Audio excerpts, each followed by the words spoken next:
ఇప్పుడు మంట దండి వస్తుంది కాబట్టి మనం పెద్ద పుల్లలు పెట్టి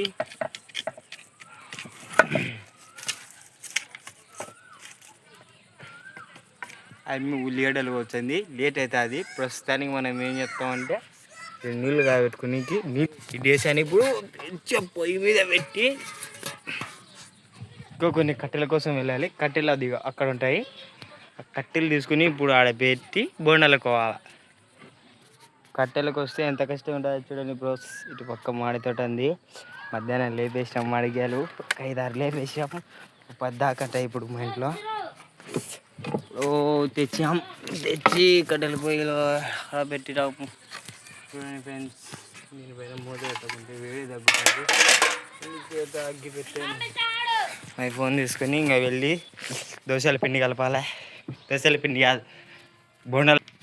ఈ కవర్లో ఇప్పుడు శనగపిండి ఉంది. దీన్ని తీసి నీళ్ళలో కలిపి ఉల్లిగడ్డలు వేసి అయిపోయి నూనెలో తేల్చాలి ఫ్రెండ్స్.